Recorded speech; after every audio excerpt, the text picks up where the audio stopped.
Hello everyone, कैसे हो आप सब। आप सभी का स्वागत है आपके अपने यूट्यूब चैनल पर। आज हम लोग बात करने वाले हैं समरी ट्रायल यानी कि संक्षिप्त विचारण पे। हमारे ये ट्रायल का लेक्चर चल रहा है, इसमें हम लोग ट्रायल पढ़ने वाले हैं, जिसमें हमारा आज का जो टॉपिक है वो है संक्षिप्त विचारण समरी ट्रायल।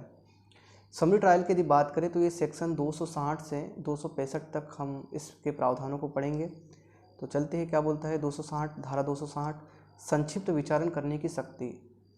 संक्षिप्त ट्रायल यानी कि समरी ट्रायल कौन कर सकता है, कौन मजिस्ट्रेट कर सकता है।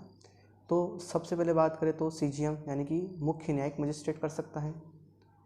कोई महानगर मजिस्ट्रेट जो मेट्रोपॉलिटन मजिस्ट्रेट होता है वो भी समरी ट्रायल कर सकता है। और यहाँ तक कि कोई प्रथम वर्ग मजिस्ट्रेट यानी कि जुडिशियल मजिस्ट्रेट फर्स्ट क्लास, जिसे उच्चतम न्यायालय ने इस निमित्त विशेषतया सशक्त किया है, यानी कि उच्च न्यायालय ने उसे इस काम के लिए सशक्त किया है, वो मजिस्ट्रेट भी, प्रथम वर्ग के मजिस्ट्रेट भी समरी ट्रायल कर सकते हैं। अब बात करें कि समरी ट्रायल होता क्या है। तो समरी ट्रायल की जब हम बात करें तो समरी ट्रायल किन अपराधों में किया जाता है। तो वे अपराध जो मृत्यु, आजीवन कारावास या 2 वर्ष से अधिक अपराधों में दंडनीय नहीं है, अर्थात 2 वर्ष से कम के जितने भी अपराध होते हैं उसमें समरी ट्रायल किया जाता है। ठीक है, तो समरी ट्रायल किन किन में किया जाता है। जो 2 वर्ष से कम के अपराध किए हैं, यानी मृत्यु नहीं हो, आजीवन कारावास से दंडनीय नहीं हो, या 2 वर्ष से अधिक के अपराधों में दंडनीय नहीं हो, तो 2 वर्ष से कम के जो अपराध है उनमें संक्षिप्त विचारण किया जाता है। उदाहरण देख लेते हैं हम, जैसे सेक्शन 379, 380, 381 के जो अधीन जो चोरी होती है, चुराई हुई संपत्ति का मूल्य यदि 2000 से कम हो तो उसके अंतर्गत समरी ट्रायल किया जाता है। आईपीसी का सेक्शन 454, 456 गृह वेदन के अंतर्गत जो, ठीक है, इसमें 2 वर्ष से कम की जो सज़ा होती है उसमें समरी ट्रायल किया जाता है। तो इसमें बताया गया है कि किसी विचारण कर सकता है।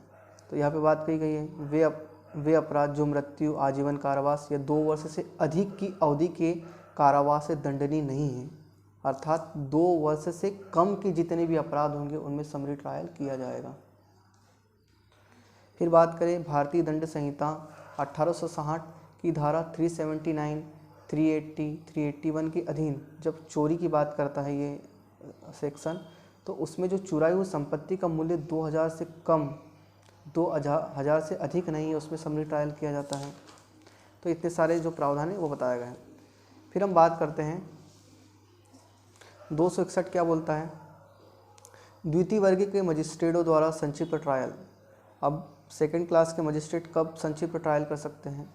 तो उच्च न्यायालय, हाईकोर्ट किसी ऐसे मजिस्ट्रेट को जिसमें द्वितीय वर्ग मजिस्ट्रेट की शक्तियाँ नहीं थे, किसी ऐसे अपराध का जो केवल जुर्माने से या जुर्माने सहित या जुर्माने रहित 6 माह से अनधिक के कारावास से दंडनीय है, और ऐसे किसी अपराध के दुष्प्रेरण या ऐसे किसी अपराध को करने के प्रयत्न का संक्षिप्त विचारण करने की शक्ति प्रदान कर सकता है।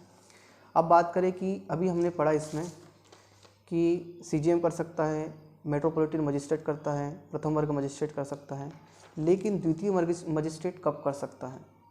तो उच्च न्यायालय जो हाईकोर्ट होगा वो द्वितीय वर्ग मजिस्ट्रेटों को भी इसे शक्तियाँ निहित कर सकता है जब वो अपराध जो है वो 6 महीने से अधिक का ना हो, यानी कि 6 महीने से कम के जो अपराध होंगे उनमें द्वितीय वर्ग मजिस्ट्रेट को भी संक्षिप्त विचारण करने की शक्ति प्रदान कर सकता है हाईकोर्ट। बात करते हैं धारा 262 की, संक्षिप्त विचारण की क्या प्रक्रिया होगी, कैसी प्रक्रिया होगी, क्या प्रोसीजर अपनाया जाएगा, इसके बारे में ये बात करता है।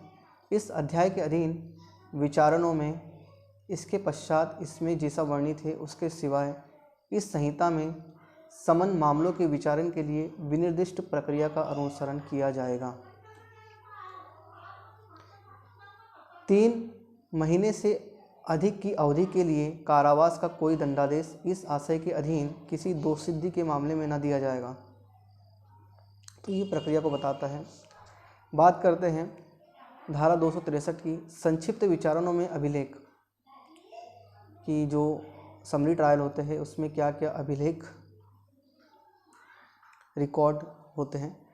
ठीक है, इसकी बात करता है तो क्या क्या किया जाएगा इसमें। तो प्रत्येक मामले में मजिस्ट्रेट ऐसे प्रारूप में, उसका एक फॉर्मेट होता है, उस फॉर्मेट में जैसा राज्य सरकार निर्दिष्ट करे निम्नलिखित विशिष्टियाँ यानी कि विशेषताएं प्रविष्ट करेगा। उसमें क्या क्या होगा, मामले का क्रम संख्यांक होगा, अपराध किए जाने की तारीख, रिपोर्ट या परिवाद की तारीख, परिवादी का कोई नाम यदि हो तो, अभियुक्त का नाम, उसके माता पिता का नाम, उसका कहाँ रहता है, वह अपराध जिसका परिवाद किया गया है और वह अपराध जो साबित हुआ है, अभियुक्त का अभिभाग और उसकी परीक्षा और निष्कर्ष।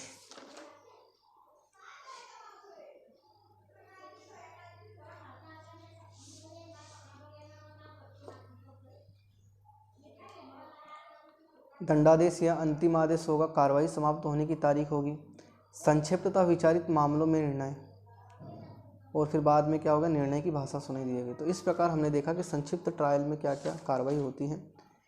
जैसा कि जो समन मामले होते हैं, वारंट मामले होते हैं, उनमें जो कार्रवाई होती है उसी प्रकार की कार्रवाई इसमें भी चलती है।